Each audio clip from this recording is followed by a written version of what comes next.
ہونے والا ہے. پھر انسان کو جو اختیارات دیے گئے ہیں ان اختیارات کی حد کہاں سے ہے, کہاں تک ہے, اور اپنے میدان عمل میں وہ کیا کچھ کرنے کے لیے آزاد ہے, کہاں پابند ہے, یہ مجاز صاحب آپ سے جانیں گے. الحمدللہ رب العالمین والصلاة والسلام علی رسول الکریم وعلی آلہ وصحبہ اجمعین اما بعد. اعوذ باللہ من الشیطان الرجیم. بسم اللہ الرحمن الرحیم. رب اشرح لي صدری ویسر لي امری واحلل عقدۃ من لسانی یفقہوا قولی. اصل میں جو جبر و قدر کا معاملہ ہے یہ واقعی ہے تو بہت پیچیدہ معاملہ, لیکن آسان بھی بہت ہے سمجھنے کے لیے. بحث مباحثہ تو اس میں ہونا نہیں چاہیے. حضور صلی اللہ علیہ وسلم نے منع کیا ہے. حضرت ابو ہریرہ رضی اللہ تعالیٰ عنہ فرماتے ہیں کہ ایک بار ہم لوگ بیٹھے بحث کر رہے تھے اسی مسئلے پہ جبر و قدر کے, تو حضور صلی اللہ علیہ وسلم تشریف لائے اور انہوں نے بلکہ غصہ کا انداز ہوا, چہرہ مبارک بھی سرخ ہو گیا, ایسا لگ رہا ہے جیسے انار کے دانے جو ہیں وہ نچوڑ دیے گئے ہوں چہرے پہ. پھر حضور نے منع کیا کہ کبھی بھی اس معاملے میں تم نے بحث مباحثے میں نہیں پڑھنا, کیونکہ پچھلی قومیں جو ہیں اسے بحث کی وجہ سے ہلاک کر دی گئی. خیر اس حدیث سے یہ بات تو ثابت ہو گئی کہ ہمیں بحث تو کرنی نہیں, لیکن لوگوں کو نالج دینا بہت ضروری ہے کہ کون سی چیزیں تقدیر میں ہیں, کون سی چیزیں فکس ہیں, کہاں پہ انسان مجبور ہے, کہاں پہ انسان آزاد ہے. میں نے کل آپ کو بتایا تھا کہ جن چیزوں کو انسان بدل سکتا ہے وہاں وہ چیزیں تقدیر میں نہیں آتی, بلکہ وہ تو اللہ رب العزت نے ہمیں آزادی کے ساتھ چھوڑ دیا ہے. اور جن چیزوں کو بدل نہیں سکتا انسان, جیسے ہمارے ماں باپ ہیں, ہمارے بہن بھائی ہیں, ہماری جینس ہے, یہ وہ چیزیں ہیں کہ جنہیں ہم چینج نہیں کر سکتے, تو یہ تقدیر میں آتی ہیں. ایسی موت کا معاملہ ہے کہ قرآن سے ثابت ہے کہ کوئی کیا کرے گا, مطلب کہاں مرے گا اور کس طرح مرے گا, طریقہ, جگہ, وقت, سب کچھ طے ہے موت کا. وہ بھی اللہ رب العزت نے اپنے ہاتھ میں رکھا ہوا ہے, اس میں بھی انسان کچھ نہیں کر سکتا. تو جو چیزیں ہم بدل سکتے ہوں اپنی محنت سے, اپنے علم سے, وہ سب چیزیں جو ہیں وہ اس طرح سے جبر میں نہیں آتی, کیونکہ جبر میں اگر ساری چیزیں آ جائیں, سارا ہی کچھ فکس ہو جائے, تو پھر تو معاذ اللہ ناانصاف کہلائیں گے اور ہم تو بچ جائیں گے. مشیت کس میں آتی ہے مجاز صاحب؟ مشیت جو ہے ایک لفظ ہے مشیت, یہ مشیت اللہ تعالیٰ نے اپنے ہاتھ میں رکھی ہے یا اس میں بھی کچھ حد تک انسان کا اختیار ہے؟ اصل میں مشیت جو ہے نا وہ تو ایک حکمت ہے اللہ کی کہ کس کو کیا چیز, یہ جو کل میں نے بتایا تھا نا آپ کو کہ قدر کہتے ہیں اندازے کو. اللہ رب العزت نے ہر چیز کو اندازے سے ایک اسٹیمیٹ کے ساتھ پیدا کیا ہے کہ کوئی کیا کیا کر سکتا ہے, کوئی کیا کرے گا, مطلب کس کو کیا صلاحیت دے کے بھیجا, وہ اتنے ہی کام کرنے کے لیے لوگ مجبور ہیں. اب آپ دیکھیں نا کہ انسان کتنی ترقی کر لے, ایک چھوٹی سی چڑیا اڑتی پھرتی ہے, انسان اڑ نہیں سکتا. تو یہ جو اللہ رب العزت نے الگ الگ صلاحیت دی, یہ ہے اصل میں قدر, یہ ہے اندازہ, اور اللہ کا اندازہ کبھی غلط نہیں ہوتا. باقی جو چیزیں ہیں اس میں اللہ رب العزت نے, دیکھیے میں نے کل آپ کو ایک جملہ دیا تھا کہ اف اینڈ بٹ, کہ ساری, اب قرآن یہ کہتا ہے کہ یونس علیہ السلام کا جو معاملہ ہے, جب وہ مچھلی کے پیٹ میں پہنچے تو قرآن کہتا ہے اگر وہ تسبیح نہ کرنے والوں میں ہوتے تو وہ باہر نہیں آ سکتے تھے قیامت تک مچھلی کے پیٹ میں. اگر انہوں نے تسبیح کی تو باہر آ گئے. اسی طرح سے سورہ یونس میں اللہ رب العزت نے یہ بات کہی ہے کہ اس قوم کے علاوہ, یونس علیہ السلام کی قوم کے علاوہ, میں نے کسی قوم کو اس طرح سے عذاب کے فیصلے کے بعد نہیں بچایا, کیونکہ یہ لوگ سجدے میں پڑ گئے تھے, تمام بوڑھے, عورتیں, بچے, سب, اور یہ استغفار آثار دیکھ کے عذاب کے. تو اللہ رب العزت اس سے پہلے کوئی قوم یہ کام کرتی تو اللہ ٹال دیتا عذاب. یہاں ایک سوال اور ہے مجاز صاحب, جیسے آپ نے دو مثالیں دی ہیں, ایک خود حضرت یونس علیہ السلام کی مثال ہے, ایک ان کی قوم کی مثال ہے. تو اللہ تعالیٰ کے فیصلے بدلتے ہیں, تبدیل ہوتے ہیں. جیسے عذاب کا فیصلہ اللہ تعالیٰ نے صادر کر دیا تھا, ان کے حق میں عذاب آنے والا تھا, لیکن انہوں نے جب بروقت توبہ کر لی اور اللہ تعالیٰ سے گڑ گڑا کر اپنے گناہوں کی معافی مانگی تو اللہ نے اپنا فیصلہ بدل دیا. بالکل, وہ قادر مطلق ہے. پھر قادر مطلق کہاں ہوا جو بدل نہ سکے؟ اللہ رب العزت سب کچھ کر سکتے ہیں, لیکن وہ ریئر کیسز ہیں. اللہ کا قانون الگ ہے. دیکھیے آپ, اللہ رب العزت نے اس کائنات کو عورت اور مرد کے ملاپ سے شروع کیا, مطلب جو پیدا ہوتے ہیں انسان, لیکن آدم علیہ السلام کو ایسے ہی بنا دیا. ماں حوا کو آدم علیہ السلام سے پیدا کر دیا, اور عیسیٰ علیہ السلام کو بنا باپ کے پیدا کر دیا. یہ ساری چیزیں, لیکن یہ ریئر کیس ہے. قانون اللہ کا وہی ہے کہ عورت مرد کے ملاپ سے ہی اولاد آگے جنے گی اور اس طرح سے دنیا چلے گی. تو اللہ رب العزت دکھاتے ہیں. آپ یہ دیکھیے کہ انسان کا جو معاملہ ہے وہ ایک حدیث یہ ملتی ہے کہ انسان عمل کرتا رہتا ہے, اچھے عمل کرتا رہتا ہے, اچھے عمل کرتا رہتا ہے, اور آخر میں کچھ ایسے اعمال اس سے ہو جاتے ہیں کہ وہ دوزخ رسید کر دیا جاتا ہے. حدیث پاک بتاؤں. اسی طرح انسان برے اعمال کرتا رہتا ہے, لیکن آخر میں ایسے عمل کر بیٹھتا ہے کہ وہ جنت میں بھیج دیا جاتا ہے. یہاں یہ بات سمجھنے کی ہے کہ کہ اچھے اعمال کے باوجود آدمی ساری عمر یہ عمل کرتا رہا اور اسی طرح برے عمل کرتا رہا، جنت میں جا رہا ہے۔ یہاں اصل میں بات یہ ہے کہ ہمیں اعمال دکھتے ہیں، اللہ رب العزت کو نیت دکھتی ہے۔ اس کی ساری عمر اس نے جو اچھے اعمال کیے، نیت کیا تھی یہ اللہ کو پتا ہے۔ اسی طرح برے اعمال کرنے والے کے اندر اچھائی کتنی طلب تھی، کس طرح سے وہ اس طرف آنا چاہتا تھا کہ اللہ کو اس کی وہ ادا پسند آ گئی، اور اس برائی کے بدلے میں اللہ نے اسے توبہ دے دی۔ جو اس کے اندر طلب تھی وہ برائی ختم کر کے اس طلب کے بدلے میں توبہ دی، اور توبہ کے بعد اسے نیکی کی توفیق دی۔ اللہ تعالیٰ کا علم بے پایا ہے، اللہ تعالیٰ کو ہر شے کی خبر ہے، ہر چیز کا علم ہے۔ اس دنیا کی تخلیق کا مقصد، آدم علیہ السلام کی تخلیق کا مقصد، ابلیس کی نافرمانی، یہ تمام چیزیں اللہ تعالیٰ کے علم میں ہیں۔ لیکن اللہ تعالیٰ نے چیزوں کو بنایا، آدم کی تخلیق ہوئی، شیطان کی نافرمانی، ابلیس کی نافرمانی ہوئی، تب جب ان تمام چیزوں کا علم اللہ کے پاس ہے، پھر یہ جو واقعات رونما ہو رہے ہیں یہ کس کے ارادے کے تحت ہو رہے ہیں، یہ کس کی نیت، یہ انسان یا دیگر مخلوقات کی نیت کے ارادے کے تحت؟ یہ بہت اچھا سوال آپ نے کیا ہے۔ اصل بات یہ ہے کہ کوئی بھی عمل ہم جو ہے نا، ہم خالق عمل نہیں ہے، ہم کاسب عمل ہیں، ہم کسب کرتے ہیں۔ اللہ خالق ہے، عمل خالق کرنے والا، خلق کرنے والا اللہ ہے، خالق ہے ہم لوگ۔ تو ہمیں صرف اور صرف اللہ رب العزت نے ارادے کا اختیار دیا ہے۔ کسی بھی کام کا اذن اللہ کرتا ہے، مطلب حکم اللہ دیتا ہے، اور اس کا ارادہ ہم کرتے ہیں۔ اسی ارادے کی بنا پہ ہماری پکڑ ہوگی، یا ہمیں جزا اور سزا کا جو تصور ہے کہ ہمیں یا تو سزا ملے گی یا ہمیں جزا ملے گی، وہ ہمارے ارادے کی وجہ سے۔ تو یہ جو آپ ساری چیزیں دیکھتی ہیں، اس میں اصل میں ایک چیز ہے، پری نالج کہلاتی ہے۔ اللہ رب العزت کو اپنی نالج کے حساب سے اللہ نے تمام روحوں کو بنا کے اور ان کی زندگیوں کے فیصلے کر کے کہ یہ روح اتنی دن دنیا میں رہے گی، انہیں سب کو دیکھ لیا کہ یہ کیا کیا کریں گے اور اسے لکھ لیا۔ لوگ اس بات کو نہیں سمجھ پاتے کہ یہ پری نالج ہے۔ اللہ نے فری ول دے کے سب کو چھوڑ دیا تھا اور سب کو کر دیکھ لیا اللہ نے اپنی نالج کے حساب سے کہ یہ کیا کیا کریں گے، وہ لکھا ہوا ہے اصل میں۔ تو آپ یہ دیکھیں، ہاں ڈیسٹنی طے ہے، بالکل یہ طے اسی نالج کے حساب سے طے ہے کہ جب اللہ نے دیکھا نا کہ یہ کریں گے، اس کے بعد پھر طے کیا کہ یہاں تک یہ پہنچے گا اور یہ کرے گا۔ پھر تبدیلی کیسے آتی ہے؟ تبدیلی نہیں آتی۔ تبدیلی اصل میں تبدیلی تو جب آتی ہے نا کہ جب یہ سارا کچھ طے نہ ہو، یہ اللہ نے ہمیں کر کے دیکھ لیا کہ یہ کریں گے۔ آپ یہ دیکھیں، اگر آج ہم اس ایپیسوڈ کو تو ہم لائیو کر رہے ہیں، کل کا ایپیسوڈ یہ شوٹ کر کے رکھ لیں پروڈیوسر صاحب ہمارے، اور کریں گے تو یہ وہی شوٹ جو ہم کہہ رہے ہیں، بول رہے ہیں، ٹھیک۔ شام کے ٹائم یہ اس ایپیسوڈ کو دیکھ کے دیکھ لیں کہ انہوں نے کیا کیا کہا ہے، اور کل کو یہ بتانے لگے کہ اس ایپیسوڈ میں یہ ان کی پری نالج ہے کیونکہ یہ شوٹ کر چکے۔ تو اللہ رب العزت جو فری ول دی ہوئی تھی، ہم جو مرضی بولیں یہاں پہ، انہوں نے تھوڑی کہا تھا کہ یہ بولنا ہے۔ تو اللہ رب العزت نے ہمیں فری ول دے کے چھوڑ دیا، اس کے بعد یہ دیکھ لیا کہ ہم کیا ہے، کیونکہ وہ ہر چیز کا علم، یہ علم کامل کہلاتا ہے کہ اللہ کا علم کامل ہے۔ لوگ اس بات کو نہیں سمجھ پاتے۔ چیزیں فکس ہونے کا مطلب یہ نہیں ہے کہ اللہ جبر کر رہا ہے، اللہ نے ہمیں فری ول کے ساتھ پیدا کیا، کیونکہ ورنہ امتحان ہی ختم ہو جائے گا۔ اگر آپ کسی کو زبردستی کوئی پیپر کراتے ہیں تو پھر امتحان کہاں رہا؟ چوائس تو آپ کے اوپر ہے کہ آپ اچھا کریں یا برا کریں۔ کوئی بھی عمل آپ جو بھی اچھا، اللہ رب العزت نے مان لو کوئی، ہم تو اپنی مرضی سے جو کچھ کام بھی کرتے ہیں نا، وہ اللہ کی طرف سے بنا اللہ کی مرضی کے نہیں ہو سکتا۔ ہم چاہ بھی نہیں سکتے جب تک اللہ نہ چاہے۔ قرآن کی آیت ہے، خود اللہ تعالیٰ کا فرمان ہے جی کہ وَمَا تَشَاءُونَ إِلَّا أَن يَشَاءَ اللَّهُ۔ تو وہ جو چاہنا ہے اللہ کا، وہ اللہ کا اذن ہے اور ہمارا ارادہ، یہ دونوں چیزیں مل کے ہم مان لو نیکی کی طرف بڑھتے ہیں تو اللہ ہمیں اسی طرح کا اذن، اللہ ہمیں حکم دے دے گا کہ بڑھتے چلے جاؤ۔ اسی طرح برائی کی طرف بڑھتے ہیں تو وہاں مجھے صاحب آپ نے کہا کہ اللہ تعالیٰ ہم نیکی کی طرف بڑھتے ہیں، تو اللہ تعالیٰ کا اگر حکم ہوتا ہے تو ہم نیکی کی طرف بڑھتے ہیں، کیا اللہ کی اس میں مدد بھی شامل ہوتی ہے؟ ہمارا دل، ہمارا ذہن، ہمارا فیصلہ، ہمارے اختیارات، یہ سب اللہ کی مرضی کے تابع ہو جاتے ہیں؟ بالکل۔ اصل بات یہ جو جملہ آپ کا ہے بہت ٹھیک جملہ ہے۔ اصل میں بات یہ ہے نا، اللہ خود مثبت ہے، پازیٹیو ہے، پاک ہے، وہ ایسے ہی لوگوں کی مدد بھی کرتا ہے۔ ویسے تو اللہ کی سنت یہ ہے کہ جو محنت کرے گا اسے اس کا پھل ملے گا۔ ایک چور بھی محنت کرتا ہے تو اسے چوری کا پھل ملتا ہے۔ یہ اللہ کی سنت ہے، اس نے یہ طے کر دیا۔ قرآن میں جگہ جگہ یہ بات کہی ہے کہ جو عمل کرے گا اس کا ویسا بدلہ اسے ملے گا۔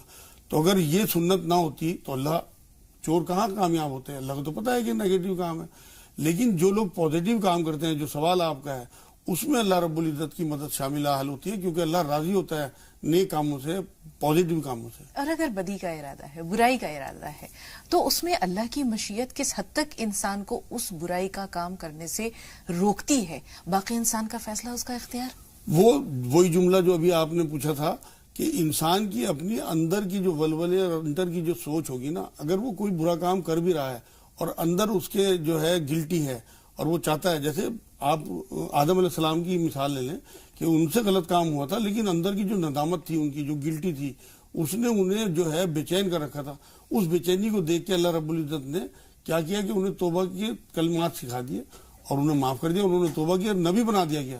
تو اگر اندر کسی کے برا کام کوئی کر بھی رہا ہے اور اندر اس کے یہ مطلب گلٹی ہے اور یہ چاہتا ہے کہ میں کسی طرح سے اسے کام کو چھوڑ دوں، پھر اللہ کی مدد اس کے لیے آئے گی کہ اس برے کام کو وہ چھڑوا دے گا اللہ پاک.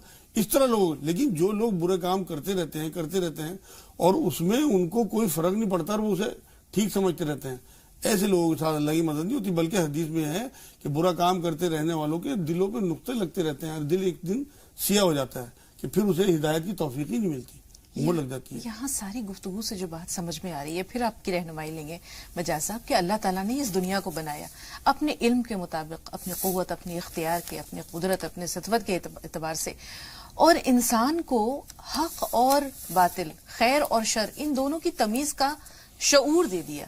یہی اس کا امتحان ہے.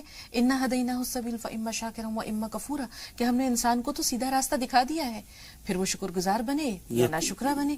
تو اس کا مطلب کہ انسان اللہ کی مرضی کے تابع بھی ہے، لیکن اپنی عقل، اپنے شعور کے اعتبار سے اپنے فیصلوں کا اختیار کرنے کا مجاز بھی ہے. زیادہ تر چیزوں میں اللہ رب العزت نے فری ول دی ہوئی ہے. کچھ چیزیں فکس ہیں جو نہیں بدل سکتی، لیکن باقی چیزیں انسان جو ہے وہ اپنی محنت سے، اپنے علم سے، اپنی سوچ سے، ان سب، اب آپ دیکھیں نا کتنی ڈسکوری ہو رہی ہے. تو آدمی اگر اپنی عادت، اپنی جو مطلب اپنے ارادے ہیں، ان سب میں تبدیلی کر کے چینج لا سکتا ہے. یہ سب اللہ رب العزت نے فری ول پہ چھوڑا ہوا ہے. اصل میں یہ مسئلہ عجیب و غریب ہے، یہ الجھا ہوا مسئلہ ہے. اسے سیدھا سیدھا اس طرح سے سمجھے کہ جتنی چیزیں فکس ہیں ان میں تو کوئی کچھ کر نہیں سکتا، اور وہ بہت تھوڑی سی ہیں. جیسے میں نے بتا دیا آپ کو کہ آپ اپنے ماں باپ نہیں بدل سکتے، آپ اپنا ڈی این اے نہیں بدل سکتے، اپنے بہن بھائی نہیں بدل سکتے. اسی طرح سے آپ کا جو مرنے کی جگہ ہے یا مرنے کا طریقہ ہے، جو مرنے کا وقت ہے، اسے بھی نہیں آپ چینج کر سکتے. اسی طرح روزی کا مسئلہ ہے کہ اللہ کہتا ہے کہ روزی میں دینے والا ہوں، کسی کو زیادہ دوں، کسی کو کم دوں، آپ اسے بھی نہیں چینج کر سکتے. روزی آپ کو اس طرح ڈھونڈتی ہے، حضور نے فرمایا جیسے موت ڈھونڈتی ہے. تو یہ سب چیزیں تو فکس ہیں. اس کے بعد کی جو چیزیں، ایک بھنڈار ہے لگا ہوا چیزوں کا، وہ سب چیزیں آپ کے اوپر چھوڑی ہوئی ہیں اللہ نے کہ آپ کی نیتوں کے حساب سے. اب آپ دیکھیں نا، اللہ رب العزت کو اچھی نیت سے، کل میں نے ایک مثال دی تھی، وہ جو چھت پہ 3 لوگ کھڑے ہوئے تھے، اچھی نیت سے اللہ کو برا نتیجہ برآمد ہو وہ منظور ہے، لیکن بری نیت سے اچھا نتیجہ بھی اللہ کو منظور نہیں. اگر آپ ساری عمر صدقات کرتے رہیں اور آپ کی نیت ریاکاری کی ہو تو یہ اللہ کو منظور نہیں ہے، بلکہ پکڑ ہو جائے گی. اسی طرح سے اگر آپ نے کسی اچھی نیت سے کوئی کام ایسا کر دیا لیکن نقصان ہو گیا خدا نخواستہ، تو اللہ کے رسول صلی اللہ علیہ وسلم نے فرمایا کہ اس کا 1 اجر ہے، اور اگر اس کا مثبت فیصلہ آ گیا تو اس کے ڈبل اجر ہے. تو لیکن اللہ رب العزت کو ہماری نیتوں کے حساب سے فیصلے کرنے ہیں، ہمیں اپنی نیت درست رکھنی ہے، بس یہ ہے مین بات. ایک چھوٹا سا سوال اور ہے. آپ نے فرمایا کہ انسان کی جو حیات ہے، اس کی موت ہے، اس کا رزق ہے، اس کا عمل ہے، بہت ساری چیزیں ہیں، ان میں سے کچھ طے ہیں اور کچھ جو ہے وہ انسان کے عمل پر، اس کی نیت پر چھوڑ دیا گیا ہے. تو ایک انسان عمر بھر اچھے کام کرتا ہے اور آخر میں وہ ایک ایسا کام کر بیٹھتا ہے کہ جب اس کے اور جنت کے درمیان 1 ہاتھ کا فاصلہ ہے اور وہ عمل بد اسے جہنم کی طرف لے جاتا ہے. ایک انسان عمر بھر گناہ کرتا ہے، آخر میں کوئی ایسا کام کر بیٹھتا ہے کہ اس کے اور جہنم کے درمیان جو 1 ہاتھ کا فاصلہ ہے وہ ختم ہو جاتا ہے اور وہ جنت میں چلا جاتا ہے. تو یہ جو آخر عمر میں یا ایک ایسا کام، ایک ایسا عمل، اس میں کس کی مرضی، کس کی رضا کار فرما ہے؟ یہ حدیث ہے جو آپ نے بیان کیا ہے، حضور صلی اللہ علیہ وسلم نے فرمائی، بالکل سیم بات یہی. تو یہ حدیث ہے. اصل میں یہاں پہ آپ اس بات کو اس طرح سے سمجھیں کہ اللہ رب العزت کی جو نالج ہے نا، کامل علم اللہ کا، وہ یہ دیکھ رہا ہے کہ اس نے جو ساری عمر مثبت کام کیے ہیں، اس کی نیت کیا تھی. ہمیں صرف اس کے کارنامے دکھ رہے ہیں، ہمیں اس کے عمل دکھ رہے ہیں کہ کتنا بڑھیا آدمی ہے، لیکن اللہ رب العزت کو اس کی نیت کا. حضور صلی اللہ علیہ وسلم نے ایک بار جنگ میں لڑتے ہوئے ایک صحابی کو، مطلب صحابی کہا جائے گا، حضور کے ساتھیوں میں سے کچھ لوگ آئے حضور کے پاس کہ یہ تو بڑی بہادری سے لڑ رہا ہے فلاں شخص. حضور نے جہنم ہی ہے حدیثوں سے، وہ شہید ہو جاتے ہیں. لوگ کہتے ہیں کہ کتنا یہاں تک چیزیں لکھی ہوئی ہیں. حضور صلی اللہ علیہ وسلم نے سراقہ کے بارے میں بات کہی کہ یہ کیسو کسرا کے کنگن پہنے ہیں. یہ دیکھیے کہاں تک چیزیں لکھی ہیں. حضرت عمر کے زمانے میں جا کے جو فتح ہوا، اس کے بعد پھر وہ کنگن انہیں پہنائے گئے. تو چیزیں تو کافی چیزیں لکھی ہوئی ہیں، لیکن یہ ہماری نیتوں کے حساب سے. جو آپ کا سوال ہے نا اس حدیث سے متعلق، آدمی برے کام کرتا جا رہا ہے ان میں پڑا ہوا ہے، لیکن اس کی جو اندر گلٹی ہے، اندر جو اس کے احساس ہے کس طرح سے میں چھوڑ دوں، وہ احساس اللہ رب العزت ابھار کے پھر اسے توبہ کی توفیق دے گا، اور اس کے بعد اس کی توبہ قبول کر کے آخری دنوں میں بھی اس سے ایسے کام لے لے گا کہ وہ جنت بھیج دیا جائے گا۔ اسی طرح سے جو لوگ اچھے کام کرتے جا رہے ہیں، اگر ان کی نیتیں ٹھیک نہیں ہیں، نیت دکھاوے کی ہے، ریاکاری کی ہے یا اپنی شوبازی کی ہے، تو وہ آخر میں ایسے کام کر بیٹھے، کیونکہ اللہ سے تو کچھ بھی چھپا ہوا نہیں ہے، انسان ہی تو سمجھ رہے ہیں کہ اچھا کام کر رہا ہے۔ تو یہ جو حدیث ہے یہ اس طرح سے فٹ ہوتی ہے، لوگوں کی سمجھ میں نہیں آتی ہے حدیث۔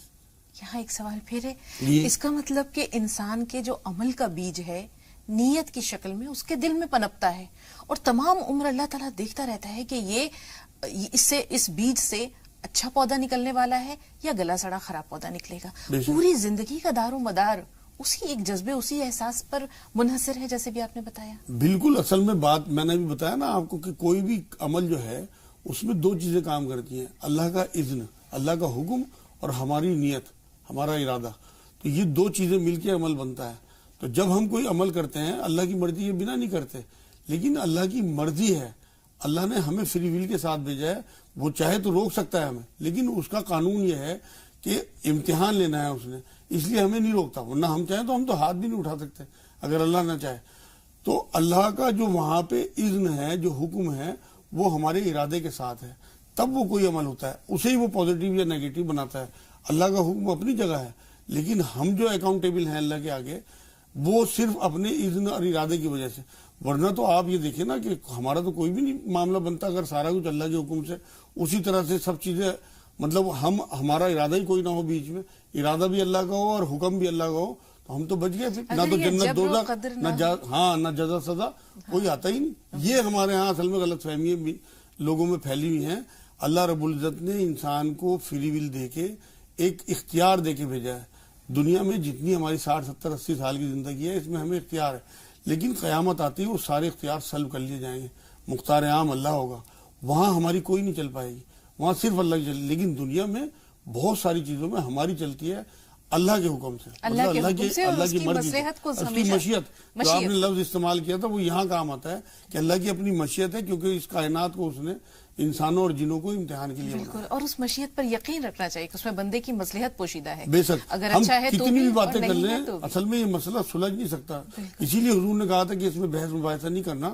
ہمیں پھر بھی لوگوں کو نالج تو دینی ہے نا کہ کیا کیا چیزیں، اصل میں عمل سے، اگر حضور صلی اللہ علیہ وسلم نے یہ بات بھی فرمائی ہے، پردے میں رکھنے کا مطلب ہی کیا ہے؟ تقدیر جو ہے اللہ رب العزت نے اسے پردے میں رکھا ہے، اس کی وجہ یہ ہے کہ لوگ محنت نہ چھوڑ دیں۔ یہ حضور سے پوچھا کسی نے تو حضور نے یہی بات کہی، تو محنت ہمیں کرتے رہنا ہے۔ اللہ نے جو چیز ہمارے اختیار میں دی ہے وہ عمل ہے، نتیجہ اپنے اختیار میں رکھا ہے۔ بالکل، اور یہ ہمارے ایمان کا حصہ ہے، اس لیے اس پہ اندھا ایمان۔ یہ تو حدیث جبرائیل میں اللہ کے رسول صلی اللہ علیہ وسلم سے جو ایمان کا معاملہ پوچھا گیا تھا کہ ایمان کیا ہے، جبرائیل علیہ السلام نے پوچھا تھا، تو حضور نے یہ بات بھی کہ اچھی اور بری تقدیر پہ ایمان لانا، بالکل، تو یہ حصہ ہے ہمارے ایمان کا۔ اگر ہمارا ایمان، اللہ تعالیٰ کی ذات پر ہم بحث نہیں کر سکتے، لیکن اس کی صفات ہمارے سامنے ہے اور ہم انہیں محسوس کر سکتے ہیں۔ دل میں تو آتا ہے سمجھ میں، دل میں تو آتا ہے سمجھ میں نہیں آتا، میں بس جان گیا میں تیری پہچان یہی ہے۔ تو دو کالرز ہیں ہمارے ساتھ۔ سالار بھائی، پہلے آپ سے مخاطب میں فرمائیے، سوال کیا؟ السلام علیکم۔ وعلیکم السلام جی سالار بھائی۔ باجی سوال یہ ہے کہ جیسے اپنے سانپ اور بلی کی شکل میں کوئی دوسرے مخلوق بھی ہوتی ہے کیا؟ اور دوسرا سوال یہ ہے کہ جیسے مرنے والا جو ہے تو وہ تو مر جاتا ہے، لیکن اس کی روح اس کے پریوار کو، اس کے بچوں کو، اس کے گھر کو دیکھتی ہے کیا؟ ان کو جاننا چاہیے۔ پہلا سوال ہے سانپ اور بلی۔ بلی، ٹھیک ہے ٹھیک ہے، ٹھیک، وہ مخلوق، ان میں کوئی اور مخلوق بستی ہے کیا؟ ٹھیک ہے ٹھیک ہے سالار بھائی۔ راشدہ صاحب آپ بتائیے، آپ کا سوال کیا ہے؟ السلام علیکم۔ وعلیکم السلام۔ آج اللہ کا شکر ہے میرا فون مل گیا مجھے، جو مولوی ہیں اور وہ حکیم صاحب ہیں، ان سے مجھے خاص طور سے سوال پوچھنا ہے۔ میرے 3 سوال ہیں باجی، غور سے سننا اور ان کا مطلب جواب بہت اچھے سے دینا۔ جی جی، پہلا سوال بتائیے۔ سوال ہے، ٹی وی کی آواز میوٹ کیجیے راشدہ صاحبہ، پہلا سوال بتائیے۔ ہاں باجی، ایک تو میرا یہ سوال ہے کہ مجھے ٹائیفائڈ ہر سال نکلتا ہے، تو اس کے لیے دوا اور دعا دونوں بتا دو۔ اور ایک ہماری خالہ ساس کی بہو ہیں، تو ان کے مطلب ہے نا پیٹ میں جب سے بڑا بچہ تھا تو ان کا مطلب ہے نا جب سے سوجن آئی تھی ان کے جسم میں، تو ان کے آج تک ہے نا جسم تو میں سے سوجن اتر گئی، لیکن پیر میں اتنی سوجن ہے ان کے کہ پنڈلی میں اور ران میں کوئی فرق نہیں لگتا۔ تو اس کے لیے بھی حکیم صاحب سے دوا دعا دونوں بتا لینا۔ اور ایک ہماری مامی ہے، ان کے نا دل بہت دھوجتا ہے، تو اس کے لیے بھی کوئی ایسی دعا بتا دو کہ ان کا دل دھوجے نہیں. یہ تینوں سوال کا جواب دے دو. بہت بہت شکریہ آپ کا. ٹھیک ہے راشدہ اور صاحبہ، وہ لوگ بھی سن رہی ہوں تو وہ سن لیں، کیونکہ بہت اچھی بات ہے. یہی کہنا چاہ رہا تھا کہ اگر وہ سن رہی ہوں تو بہت بہتر ہے، تاکہ اپنی بیماری کی نوعیت بھی جان لیں اور اس کا علاج کیا ہے. ایک چھوٹا سا بریک، بہت جلد حاصل.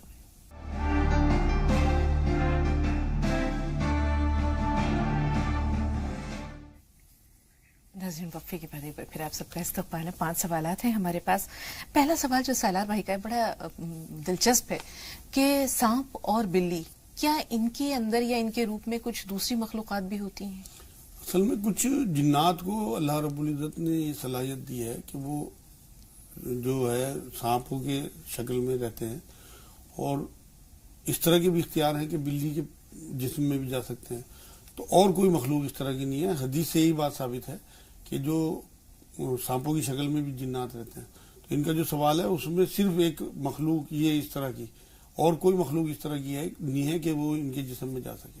چھوٹا سا سوال میری طرف سے بھی مجاز صاحب، اب سانپ کو دیکھ کر اگر کوئی شخص اسے مار ڈالتا ہے تو وہ جن کو مارنے کا قصوروار ہے، یعنی اسے گناہ سرزد ہوا، اس نے اللہ کی کسی مخلوق کو نہ سمجھ کر، یعنی بالکل. یہ تو حدیث سے ایک بار ثابت ہے کہ ایک صحابی نے ایک سانپ کو جو ہے نا وہ مار دیا تھا. تو حضور صلی اللہ علیہ وسلم نے تلقین کی ہے، پوری روایت ہے وہ، کہ پہلے آواز دے کے کہہ دیا کرو کہ کوئی اور چیز ہے تو وہ نکل کے چلی جائے، اور اگر یہ مان لو سانپ ہے تو وہ تو موذی جانور ہے، اسے مارنے کا حکم ہے. لیکن پہلے آپ کہہ دیں تو اس کے پیٹ میں مان لو اس ٹائم جن ہو یا کوئی بھی چیز ہو تو وہ نکل کے جو ہے وہ نکل جائے، پھر آپ سانپ کو مار دیں، کوئی حرج نہیں. بہت شکریہ. شیخ رمضان بھائی فرمائیے، آپ کا سوال کیا ہے؟ ہمارا جو نواسا ہے، السلام علیکم. وعلیکم السلام. جی، ہمارا جو نواسا ہے ذرا سا وہ پڑھائی کے اس میں خیال نہیں کرتا ہے، ذرا سا چڑ کرتا ہے. ٹھیک ہے. آپ نے 11 سال بتائی عمر. اور دوسرا سوال ایسا ہے، ہاں، ہمارا جو نواسا کے جو یہ ہے نا اس کو پڑھائی پہ خیال نہیں کرتا ہے، اس پہ صرف ذرا سا. جی، آپ کا یہی ایک سوال ہم تک پہنچا ہے کہ 11 سال کا بچہ ہے، اس کا پڑھائی میں دل نہیں لگتا. اس کے 11 سال نہیں، وہ 6 سال کا لڑکا ہے، 7 سال کا لڑکا ہے. اچھا ٹھیک ہے. راشدہ صاحبہ آپ بتائیے، آپ کا سوال کیا ہے؟ جی، میرے بیٹے کی عمر 27 سال تھی، اس کی شادی 1 سال پہلے ہوئی تھی اور 30 جنوری کو اس کا انتقال ہو گیا. بیوی پریگننٹ تھی اور 20 فروری کو اس کا بچہ ہوا ہے. کیا اس کی عدت تھی کہ نہیں تھی؟ اس کی عدت کے بارے میں جاننا چاہتے ہیں عدت نہیں تھی، کچھ لوگ بولتے ہیں عدت ہے، بچہ ہونے سے پہلے تک اس کی عدت ہے، ایسا کچھ لوگ بولتے ہیں. کیا حکم ہے اس بارے میں؟ بالکل یہی حکم ہے قرآن کا، جو یہ بعد میں انہوں نے جملہ کہا ہے کہ حمل کی فراغت تک ان کی عدت تھی، چاہے حمل وہ 8 مہینے چلے اور چاہے وہ 2 دن چلے. اگلے دن بھی بچہ اگر پیدا ہو جاتا تو عدت ختم ہو جاتی. فروری میں ان کی عدت ختم ہو گئی. جی. اب سالار بھائی کا دوسرا سوال یہ ہے کہ مرنے والے کی روح اپنے گھر والوں کو دیکھتی ہے؟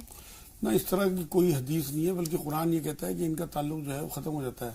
یہیں تک تعلق رہتا ہے انسان کی زندگی میں اپنے رشتہ داروں سے، اس سے. بلکہ عالم برزخ میں جو روح ہیں وہ یہاں سے جو لوگ نیک اعمال بھیجتے ہیں ان کے لیے تو وہ جو عالم برزخ کا ایک مطلب جتنا بھی پیریڈ ہے اس میں وہ چیزیں کام آتی ہیں، بلکہ انتظار کرتے ہیں اپنے رشتہ داروں کی بھیجی ہوئی چیزوں کا. لیکن ان کا یہاں آنا یا ان کا بات کرنا یا ان کا دیکھنا یہ کسی حدیث سے ثابت ہے. ٹائیفائڈ کا علاج بتائیں. ٹائیفائڈ کے لیے انہیں 5 منقع صبح شام، صبح کو رات کو سوتے ہوئے اور صبح کو ناشتے کے ساتھ لے لیا کریں، اور کست شیری جو کوٹ مٹی کہلاتی ہے وہ پسوا کے رکھ لیں، اور آدھا چمچ دن میں 3 بار کھانے کے بعد لیں. جو انفیکشن اندر ہوگا وہ ختم ہو جائے گا انشاءاللہ، بخار نہیں ہوگا. جی. انور بھائی فرمائیے، آپ کا سوال کیا ہے؟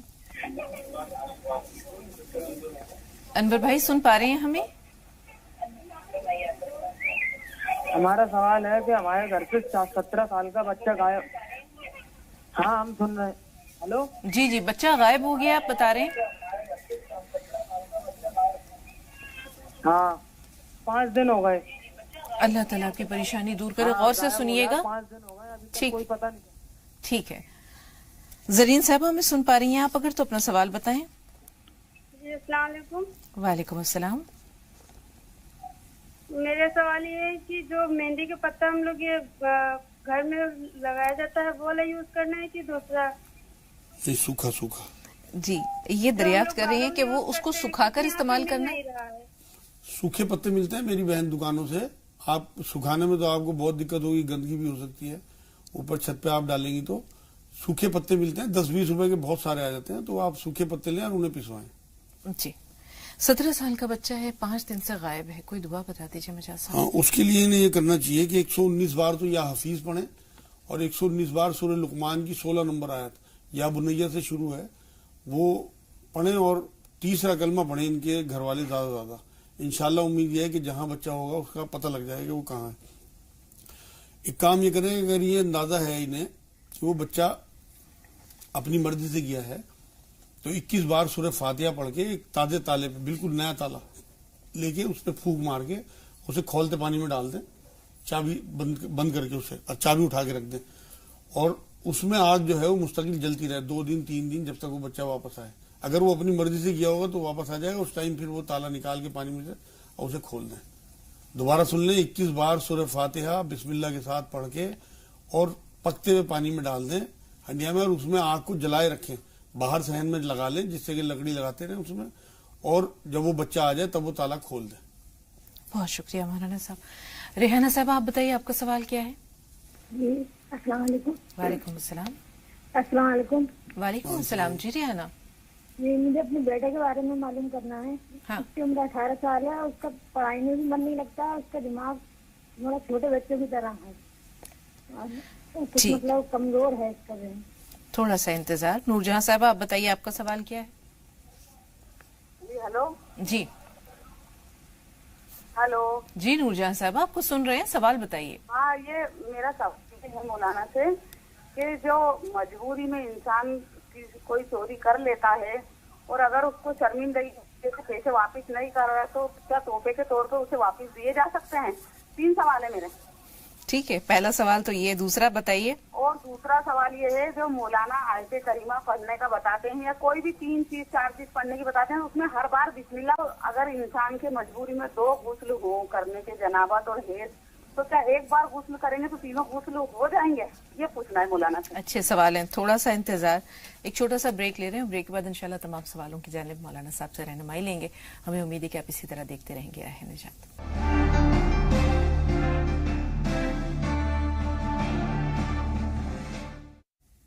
ناظرین ایک بار پھر آپ سب کا خیر مقدم ہے. تقریباً 7 سوالات ہمارے پاس ہیں.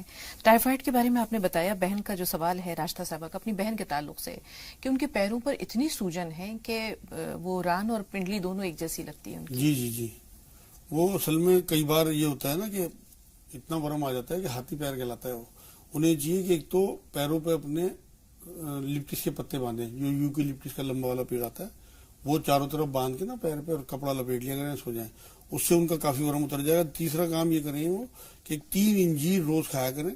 اگر شوگر ہے تو رات کو بھگو دیں, پانی پھینک دیں, صبح کو کھا لیں.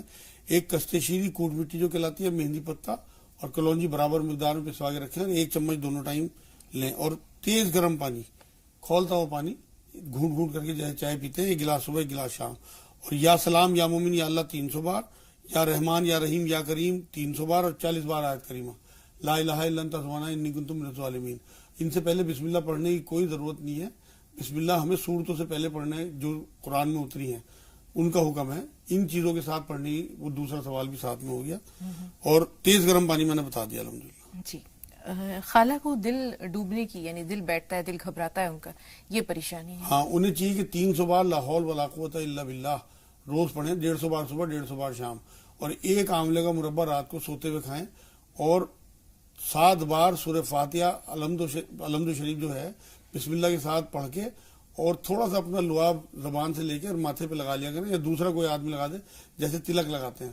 3 دن تک یہ صبح شام یہ دم کر لیں اپنے اوپر, انشاءاللہ گھبراہٹ ختم ہو جائے گی. جی, اب ایک سوال ہے کہ ایک چھوٹا بچہ ہے 6-7 سال کا جس کا پڑھائی میں دل نہیں لگتا.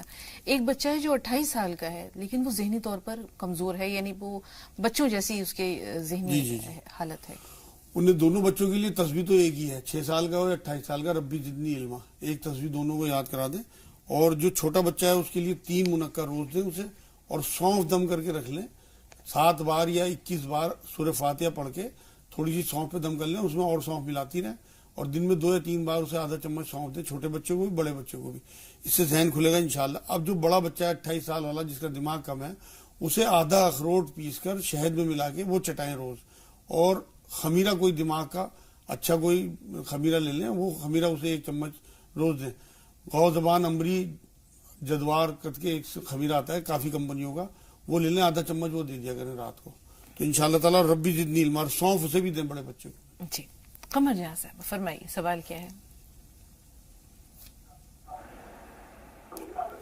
قمر صاحبہ میں سن پا رہی ہیں آپ؟ جی جی بولے ہوں میں. جی جی ٹی وی کی آواز میوٹ کیجیے اور اپنا سوال بتائیے. السلام علیکم. وعلیکم السلام. السلام علیکم. وعلیکم السلام. قمر صاحبہ ٹی وی کی آواز میوٹ کیجیے, بند کر دیجیے ٹی وی کی آواز. ہم معذرت خواہ ہیں, آپ سے بات نہیں ہو پائے گی. فاطمہ صاحبہ آپ بتائیے آپ کا سوال کیا ہے؟ وعلیکم السلام. موضوع تو بہت اچھا ہے ماشاءاللہ, پسند آ رہا ہے موضوع. فاطمہ صاحبہ آپ کی آواز ہم تک پہنچ رہی ہے, ذرا بلند آواز میں فرمائیے کیا کہہ رہی ہیں. ہاں باجی کوشش کریں گے آپ کو سمجھنے کی. جی فرمائیے سوال کیا ہے؟ طبیعت کے بارے میں پوچھنے والی ہمارے آدمی کی بھی طبیعت بہت کمزوری بہت رکھتے ہیں, ہر ہاتھ میں بہت درد ہوتا ہے, ایسا لگتا ہے ہاتھ پاؤں میں مجھے جان بھی نہیں, کمزور لگتے مجھے ہاتھ پاؤں. ٹھیک ہے, ان کی والدہ کی طبیعت خراب ہے, ہاتھ پاؤں میں ایسا محسوس ہوتا ہے جیسے دم نہیں ہے, بہت کمزوری محسوس ہوتی ہے. جی اگر بہت زیادہ کمزور ہیں, دانت وغیرہ بھی نہیں ہے, تو صبح کو 3 انجیر بھگو دیں اور رات کو پانی میں سے نکال کے انہیں زیتون کے تیل میں ڈال دیں, اور اگلے دن صبح کو نہار منہ 3 انجیر کھا لیں. صبح پانی میں بھگوئیں جس سے وہ ملائم ہو جائے, رات کو زیتون کے تیل میں بھگوئیں, اگلے دن کھلا دیں. اور ایک وہ کستے شیری جو کوٹ مٹی کھلاتی ہے, مہندی پتہ اور کلونجی برابر مقدار میں پسوا کے آدھا چمچ دن میں 3 بار انہیں کھلائیں. جوں کا دلیا کٹوا لیں بازار میں یا گھر پہ, اور 1.5 چمچ جوں کا دلیا رات کو دودھ میں پکا کے کھیر بنا کے اس میں تھوڑا سا شہد ڈال کے فریج میں رکھ دیں, اور صبح کو کھیر کی طرح انہیں ناشتے میں دیں. 1 ہفتے میں انشاءاللہ ان کی کمزوری دور ہو جائے گی. یہ تو آپ نے بہت اچھا بتایا, اسے دہرائیے ذرا. جو کا دلیا یہ بزرگ صلی اللہ علیہ وسلم کی بتائی ہوئی چیز ہے, یہ جو تلبینہ کہلاتا ہے وہی ہے, یہی ہے. اسی طرح طریقہ بتایا تھا حضور نے کہ دودھ میں اس کی کھیر بنا کے رات میں اور اٹھا کے آپ رکھ دیں, تو جس سے کہ آپ کو ذائقہ اچھا لگے, اور اس میں آپ یا تو چھوارے کاٹ کے ڈال دیں یا منقع ڈال دیں یا شہد ڈال دیں, مطلب میٹھا کرنے کے لیے اسے, کہ اس کا ٹیسٹ آپ کو ڈیولپ ہو جائے, اور صبح کو ناشتے کے ساتھ اسے لیں. بہت طاقتور چیز ہے, حضور کی بتائی ہوئی چیز ہے, سب سے بڑی ارشاد نبی ہے. بہن کا جو سوال تھا جو آپ نے بتا دیا ہے, قرآن پاک کی جو صورتیں ہیں ان سے پہلے بسم اللہ ضروری ہے, آیات سے پہلے نہیں؟ نہیں, آیات سے پہلے نہیں, بسم اللہ صورتوں سے پہلے پڑھیں. جی اگر 2 غسل واجب ہو جاتے ہیں تو اس کا طریقہ کیا ہے؟ نیت اصل میں ایک ہی بار میں ہو جائیں گے دونوں غسل واجب. وہ اصل میں بہت زیادہ وضاحت سے انہوں نے بتائی نہیں بات. میرے خیال میں انہیں پاکی کا اور جنابت کے دونوں غسل کے معاملے میں قرآن یہ کہتا ہے کہ جب تک تم پاک نہ ہو جاؤ تو جنابت سے دور رہو. تو انہیں یہ چاہیے کہ میری رائے یہ ہے, مطلب اس آیت کے حوالے سے, کہ یہ جنابت کا غسل کر کے اس کا پاکی کا غسل کر کے اس کے بعد پھر جنابت کی طرف آئیں, تو یہ ان کا مسئلہ حل ہو جائے گا. ویسے دونوں غسل ایک نیت سے ہو جائیں گے انشاءاللہ. جی اب تک کے ہمارے تمام سوالات ہم نے ان کا احاطہ کر لیا. اب ایک بار پھر آ رہے ہیں مجاز صاحب, اس دوران کے کچھ کالز ہمارے پاس آئے, چلیں رابعہ سے بات کر لیتے ہیں, پھر انشاءاللہ اپنے موضوع کی طرف لوٹیں گے. رابعہ بتائیے سوال کیا ہے؟ السلام علیکم. وعلیکم السلام. میرے مطلب پیر میں نا درد ہوتا ہے, دونوں پیر میں, وہ ٹھنڈا رہتا ہے ہمیشہ, جیسے کولر ہو یا پنکھا ہو, اس کی ہوا ٹھنڈی گرمی کبھی ہو تو پیر میں ٹھنڈا لگتا ہے. شوگر تو نہیں ہے رابعہ؟ جی شوگر تو نہیں ہے؟ نہیں شوگر وہ تو نہیں ہے. ٹھیک ہے, اور بھی کچھ کہنا چاہ رہی ہیں؟ چاہے کتنا بھی گرمی نا بہت ٹھنڈا ہے. میرے 20 سال کا لڑکا ہے, اس کو تھوڑا پڑھائی میں نہیں لگتا ہے, بہت شوق سے بیٹیک کر رہا تھا, اب کر رہا, مطلب میری سمجھ میں نہیں آ رہا ہے. کتنا بڑا لڑکا؟ 3 سال کا بچہ ہے جس کا پڑھائی. کیا عمر بتائیے آپ نے؟ 20 سال. 20 سال کا بچہ ہے. جی 20 سال کے بچے کے لیے تو یہ چاہیے کہ منقع, بادام اور کالی مرچ, 5 منقع 5 بادام 3 کالی مرچ روز رات کو انہیں دیں, جس سے ان کا دماغ شارپ ہو جائے. اور ربی زدنی علما 1 تسبیح, لا حول ولا قوت الا باللہ 1 تسبیح, یہ 2 تسبیح اسے بتا دیں. اور نماز کی پابندی کرائیں, چاہے فرض پڑھ دیں شروعات میں, پھر جب دل لگنے لگے گا تو زیادہ وہ کر لے گا. اور دوسری بات یہ ہے کہ پڑھائی جب بھی شروع کرے بسم اللہ کے ساتھ شروع کریں. گھر میں کتاب کھول کے بیٹھے, ٹیوشن میں کتاب کھول کے بیٹھے, اسکول میں کلاس میں کتاب کھول کے بیٹھے, تو وہ اپنی آیت یاد کر لیا کریں, اقرا بسم ربک الذی خلق, شروع کرو پڑھائی اللہ کے نام سے, تو یہ سمجھے کہ میرے لیے اتری ہے. بہت دل لگے گا جب بسم اللہ پڑھ کے پڑھائی شروع کریں انشاءاللہ. ذاکر بھائی فرمائیے سوال کیا ہے؟ السلام علیکم. وعلیکم السلام. السلام علیکم. وعلیکم السلام. جی ذاکر بھائی, اپنے جو علم غیب سے جو آپ کے مطابق ہے جو بات, تو یہ جو اللہ تعالیٰ جو تقدیریں لکھتا ہے وہ جو علم غیب سے لکھتا ہے، اگر جو اپنی مرضی سے لکھتا ہے تو رجا سجا کس لیے؟ علم غیب ایک آدمی کے تقدیر میں نماز لکھی ہوتی ہے، ایک آدمی نماز نہیں پڑھتا، لکھتا ہے اللہ اپنی مرضی سے، تو اپنی علم غیب سے لکھتا ہے کہ اپنی مرضی سے لکھتا ہے؟ ٹھیک ہے جی مجاز صاحب، برابر ہے جی. اس کے علاوہ بھی کچھ کہنا چاہ رہے ہیں ذاکر بھائی؟ نہ اس کے سوال یاد ہی نہیں ہے، انشاءاللہ یاد آنے پر. کوئی بات نہیں، انشاءاللہ پھر ملاقات ہوگی. جی مجاز صاحب. یہ تو اصل میں انہوں نے شاید پورا پروگرام دیکھا نہیں، ورنہ شروع میں میں نے یہ بات بتائی ہے کہ اللہ رب العزت نے فکس نہیں کیا، بلکہ روحوں کو بنا کے دیکھا کہ کون سی روح کیا کرے گی، وہ لکھا ہے. مطلب میں نے مثال بھی دی تھی کہ پروڈیوسر صاحب ہمیں شوٹ کر لیں کل کا پروگرام اور پھر وہ بتا دیں کہ بھائی کل کو یہ ہے، تو یہ پروڈیوسر صاحب کی مرضی تھوڑی ہے اس میں، بلکہ تو ہمیں فری ول کے ساتھ بٹھا دیا انہوں نے کہ جو ہم بولیں گے اسے شوٹ کر لیں گے.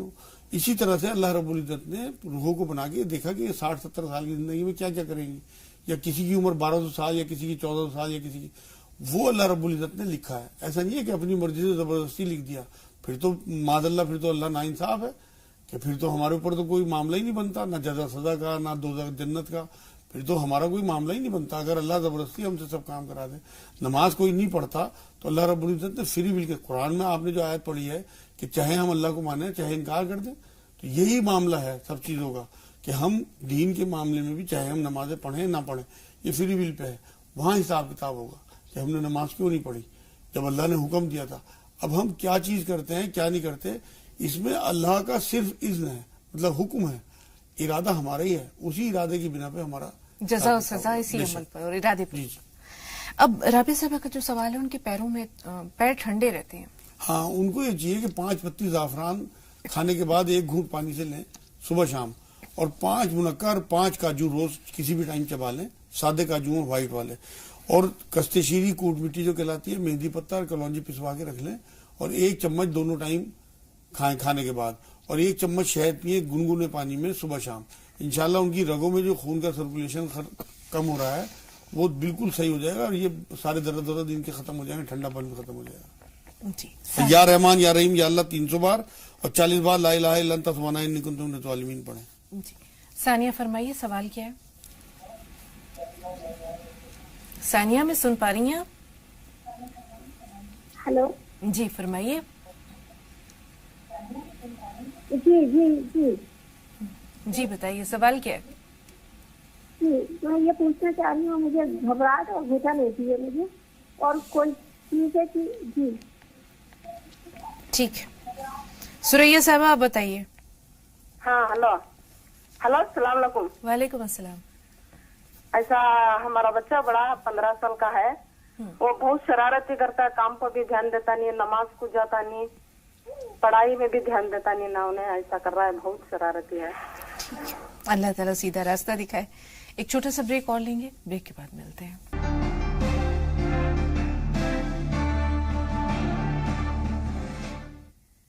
ناظرین وقفے کے بعد ایک بار پھر آپ سب کا خیر مقدم ہے. سائرہ اور شعیب دونوں ہمارے ساتھ ہیں. شعیب بھائی تھوڑا سا انتظار. سائرہ صاحب آپ بتائیے آپ کا سوال کیا ہے؟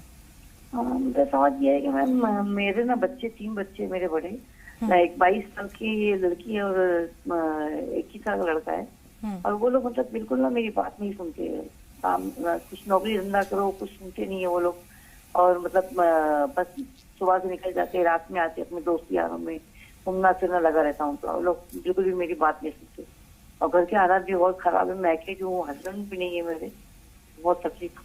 یہ جو آپ نے آخر میں بات کہی یہ بہت اہم فیکٹر ہے. اگر آپ کے شوہر ہوتے تو شاید ایک عمر کے بعد جو ہے وہ والدہ کا رول تربیت میں تو کم ہو جاتا ہے، باپ کی ذمہ داریاں بڑھ جاتی ہیں. یہاں شاید وہ کمی ہے جس کی وجہ سے وہ آپ کی بات نہیں سن رہے. ٹھیک ہے تھوڑا سا انتظار. شعیب بھائی آپ بتائیے آپ کا سوال کیا ہے؟ شعیب بھائی ہمیں سن پا رہے ہیں؟ السلام علیکم. وعلیکم السلام. جی میرا یہ سوال ہے. جی سن پا رہے ہیں؟ جی سوال بتائیے. جی میرا یہ سوال ہے کہ ہمارے ابو جو ہیں ڈاکٹر ہیں. جی. تو ابو کماتے بہت ہیں لیکن برکت نہیں ہو پاتی ہے. ٹھیک ہے کمائی میں بہت ہے لیکن برکت نہیں ہو. جی جی غور سے سنیے, آپ کے سوال کو سے ہی بات آگے بڑھا رہے ہیں, برکت نہیں ہے. اصل میں انہیں ایک تو نمازوں کی پابندی دیکھیے, اگر نمازوں کی پابندی نہ ہو تو نمازوں کی پابندی کریں, اور کوئی حرام کام نہ ہو رہا ہو گھر میں, یا قرآن وغیرہ دب کے نہ رکھا گیا ہو اور چیزوں کے نیچے, یہ ساری چیزیں پہلے چیک کر لیں. اور 300 بار یا ذوالجلال والاکرام, 300 بار یا ولی یا والی یا نصیر, 40 بار آیت کریمہ پڑھنا شروع کریں نماز کی پابندی کے ساتھ. انشاءاللہ برکت شروع ہو جائے گی. یہ دیکھ لیں کہ کوئی حرام کام گھر میں نہ ہو رہا ہو, کہ عورتوں پہ ظلم جیسے بے انتہا غصہ یا الٹی سیدھی بات یا بیاج پہ پیسے لینا, یا کوئی قرآن دب نہ گیا ہو کسی چیزوں کے نیچے, تو انشاءاللہ یہ معاملہ نمٹ جائے گا. جی, بچے باتیں نہیں سنتے, بچے بڑے ہیں جیسے انہوں نے بتایا 22 دو کا سوال تھا یہ کہ دونوں لوگوں کو یہ چیز جو میں چیزیں بتا رہا ہوں, کہ ایک تو اپنے بچوں پہ جب وہ سوتے ہوئے ہوں رات کو 21 بار یا شہید سرانے کھڑے ہو کے بچوں پہ دم کریں, اور 21 بار سورہ اخلاص, 3 بار درود, 21 بار قل هو اللہ احد والی صورت بسم اللہ کے ساتھ, اور 3 بار پھر درود شریف پڑھ کے پائنتوں کی طرف کھڑے ہو کے ان پہ دم کریں. اور ایک آیت سورہ فرقان کی 74 نمبر آیت ہے, ربنا هب لنا من ازواجنا وذرياتنا قرۃ اعین واجعلنا للمتقین اماما, اس کا ورد رکھیں. ایک سورہ احقاف ہے 46 نمبر سورت, اس کی 15 نمبر آیت کا ورد رکھیں, انشاءاللہ بچے فرما بردار ہو جائیں گے. دوسری لیڈی کا جو سوال تھا کہ ان کا کاروبار وغیرہ کا مسئلہ ہے, بچے کام وام نہیں کرتے, انہیں یہ چاہیے کہ 300 بار یا ولی یا والی یا نصیر, 40 بار آیت کریمہ لا الہ الا انت سبحانک انی کنت من الظالمین, اور 300 بار یا ذل جلال والاکرام, یہ ورد کریں اور نمازوں کے بعد اللہ سے دعا کریں. اور ایک جو حضور نے دعا تلقین فرمائی ہے, اللہم اکفنی بحلالک عن حرامک واغننی بفضلک عمن سواک, اس کا ورد رکھیں, انشاءاللہ کام سیٹ ہو جائے, بچے کچھ نہ کچھ سیٹ کر لیں گے اپنا. ثانیہ صاحبہ کا سوال, جو آخری سوال اب تک ہمارے پاس ہے, کہ گھبراہٹ اور گھٹن ان دونوں کا علاج کیا ہے؟ ہاں, ان کو یہ چاہیے کہ ایک تو 300 بار لا حول ولا قوت الا باللہ, 150 بار صبح, 150 بار شام, اور ایک سورہ رات کی 28 نمبر آیت کا حصہ ہے الا بذکر اللہ وتطمئن القلوب, اس کا بھی رکھیں, کم سے کم ایک تسبیح پڑھ لیا کریں. ایک آملے کا مربع روز رات کو سوتے ہوئے لیں, آدھا چمچ زیتون کا تیل صبح شام, اس سے گھٹن ان کی ختم ہو جائے گی اور گھبراہٹ بھی. جی, اس دوران کے کچھ اور کالز آئیں. مجاز صاحب ایک بار پھر تقدیر کی جانب آتے ہیں. ایک بار لوگوں نے حضرت موسیٰ علیہ السلام سے دریافت کیا کہ سب سے زیادہ علم کس کے پاس ہے, تو انہوں نے کہا کہ میں جانتا ہوں. حالانکہ انہیں یہ نہیں کہنا چاہیے تھا, اللہ تعالیٰ نے دیکھ لیں, انہیں بھی آزمائش میں مبتلا کیا. انہوں نے کہا جاؤ ایک میرے بندے سے ملاقات کرو, فلاں فلاں جگہ پر انہوں نے بتا دیا, اور یہ بھی بتایا کہ جس جگہ پر وہ بے جان مچھلی اس میں جان آ جائے گی, وہ سمندر میں چلی جائے گی, وہ شخص وہیں پر ملیں گے تمہیں. حضرت خضر کی بات ہو رہی ہے. تو حضرت موسیٰ علیہ السلام جب ان کے پاس جاتے ہیں تو وہ کہتے ہیں کہ میں آپ کے ساتھ رہنا چاہتا ہوں, میں جاننا چاہتا ہوں آپ کو اللہ نے جو علم دیا ہے وہ کیا ہے. انہوں نے کہا ایک شرط ہے میری, کہ تم مجھ سے کوئی سوال نہیں کرو گے. اب وہ دونوں چلتے چلتے ایک دریا کے کنارے پہنچتے ہیں, ان کے پاس وہ ایک وہاں کشتی تھی, جہاز تھا, کشتی تھی, اس کشتی میں وہ بیٹھ جاتے ہیں. اب کشتی والے نہ ان سے پیسے لیتے ہیں نہ معاوضہ لیتے ہیں, لیکن حضرت خضر علیہ السلام کیا کرتے ہیں کہ اس کشتی کو توڑ دیتے ہیں, اس میں عیب پیدا کر دیتے ہیں. حضرت موسیٰ علیہ السلام کہتے ہیں کہ یہ آپ نے کیا کیا, اتنے بھلے لوگ تھے, انہوں نے ہمیں بٹھایا اور آپ نے ان کی کشتی توڑ ڈالی. انہوں نے کہا کہ تم وہ نہیں جانتے جو میں جانتا ہوں. تو خیر اس کے بعد وہ چلتے چلتے پھر آگے بڑھتے ہیں, تو وہ دیکھتے ہیں کہ ایک بچہ ہے, اور وہ چھوٹا بچہ ہے لڑکا, اس کو مار ڈالتے ہیں, وہ قتل کر دیتے ہیں. تو حضرت موسیٰ کہتے ہیں یہ کیا کیا, بے قصور کو قتل کر دیا. کہتے ہیں کہ تم وہ نہیں جانتے جو اللہ جانتا ہے, یا جو مجھے اللہ نے علم دیا ہے. پھر اس کے بعد وہ آگے بڑھتے ہیں تو دیکھتے ہیں کہ ایک قصبے میں ایک جگہ پر پہنچتے ہیں, قریے میں, اور وہاں وہ کھانے کے لیے مانگتے ہیں کہ ہمیں بھوک لگی ہے, لیکن کوئی ان کو کچھ کھانے کو دیتا نہیں ہے. اب ایک دیوار جو شکستہ تھی, ٹوٹ رہی تھی, وہ اس کو صحیح کر ڈالتے ہیں, اس کو بنا دیتے ہیں, تعمیر کر دیتے ہیں. اب حضرت موسیٰ علیہ السلام کے صبر کا پیمانہ پھر لبریز ہوتا ہے. وہ پوچھتے ہیں کہ یہ آپ نے کیا کیا, تو انہوں نے ہمیں کھانے کو نہیں دیا, اوپر سے آپ نے ان کی دیوار بھی جو وہ ٹھیک ٹھاک کر دی. انہوں نے کہا بس یہ میرے اور تمہارے درمیان جدائی کا موقع ہے. اب میں تمہیں تعویل بتاتا ہوں کہ ان تینوں باتوں کے پیچھے کیا تعویل تھی. پہلا یہ تھا کہ وہ جو کشتی تھی وہ بہت نیک لوگوں کی تھی, اور آگے جو وہاں حاکم تھا وہ ہر اچھی کشتی لے لیتا تھا, غریب لوگوں کی کشتی تھی, تو میں نے اس کو عیبدار اس لیے کیا کہ وہ بچ جائے. دوسرا وہ لڑکا جو تھا وہ بہت نالائق تھا, اور وہ سرکش نکلتا, اپنے ماں باپ کو بہت پریشان کرتا, اس کے والدین بہت نیک تھے, تو اللہ ان کے بدلے میں ان کو ایک بیٹی دے گا جو کہ بہت اچھی ہوگی. اب تیسرا جو سوال تھا تمہارا کہ وہ دیوار میں نے کیوں بنائی, وہ 2 یتیم بچوں کی تھی جن کے والد بہت نیک تھے, اور انہوں نے اپنے بچوں کے لیے وہاں ایک خزانہ رکھا تھا. میں اللہ تعالیٰ کا یہ حکم تھا کہ وہ بچے جب بڑے ہوں تب وہ اپنے والد کی وہ میراث یا وہ خزانہ وہاں سے نکالیں. تو اللہ تعالیٰ وہ تمام چیزیں جانتا ہے جو ایک عام انسان نہیں جانتا. اللہ کے علم پر بھروسہ رکھنا، اللہ کے غیب پر بھروسہ رکھنا، اس کے وجود پر، اس کے قوت، اس کے اختیار پر، اور جبر و قدر اسی سے کہیں نہ کہیں جڑا ہوا ہے. جی یہ اصل میں یہ سارا واقعہ سورہ کہف میں اللہ نے بیان کیا ہے. اور یہ جو آپ لفظ اس پروگرام کے بیچ میں استعمال کر رہے تھے نا، مشیت، یہ ہے وہ اللہ کی مشیت، اور ہمیں اس پہ یقین رکھنا ہے. آپ یہ دیکھیے نا کہ بظاہر تو وہ چیزیں اب نئی کشتی کو عیبدار بنا رہے ہیں، وجہ تو ہمیں نہیں پتہ ہوتی. ہم سوچتے ہیں کہ ہمارا نقصان ہو گیا. اب اس چھوٹے سے نقصان سے کتنا بڑا نقصان ان غریب لوگوں کا بچ گیا کہ ان کی کشتی بچ گئی، ورنہ وہ کشتی ان کی لے لیتا بادشاہ. تو ہمیں اپنے ہر نقصان کے پیچھے سوچنا چاہیے کہ اس میں اللہ رب العزت کی حکمت ہوگی، کسی بڑے نقصان سے بچایا ہوگا. اسی طرح اس بچے کا آپ اگر نیک ہیں تو آپ کی حفاظت اللہ کرتا ہے. وہ بچہ بڑے ہو کے اپنے ماں باپ کے لیے بے حرمتی کا سبب بنتا تو اللہ نے اسے وہی نمٹا دیا. تو کوئی بچے جو مرتے ہیں اس کے پیچھے بھی اللہ کی حکمت ہوتی ہے. تیسرے وہ جو دیوار بنائی، اب آپ دیکھیے قرآن یہ کہتا ہے کہ اس کے آب و اجداد میں کوئی نیک تھے کئی پیڑھیوں پہلے، ماں باپ کا ذکر نہیں ہے وہ. آپ یہ دیکھیے کہ جو لوگ نیک ہوتے ہیں ان کی پیڑھیوں تک کی اللہ حفاظت کرتا ہے، وہاں ان بچوں کے خزانوں کی حفاظت. تو اللہ نے یہ بات ثابت کر دی کہ تمہارے تمام اعمال کے پیچھے میری مشیت ہے. بالکل، اور اسی مشیت اور اللہ تعالیٰ کی مصلحت پر بھروسہ رکھنا یہ ایمان ہے. بہت شکریہ وجہ صاحب اسٹوڈیو میں تشریف آوری کے لیے، ناظرین کی بھرپور رہنمائی کے لیے. انشاءاللہ پھر آپ سے ملاقات ہوگی کسی اور موضوع کے تعلق سے، کچھ اور رہنمائی ناظرین آپ سب تک پہنچانے کی کوشش کریں گے. فی الحال اجازت لیتے ہیں. زی سلام پر بلا توقف 25 اہم خبروں کا سلسلہ شروع ہونے کو ہے. آپ زی سلام دیکھتے رہیں، ہمیں اجازت دیجیے. السلام علیکم ورحمۃ اللہ وبرکاتہ.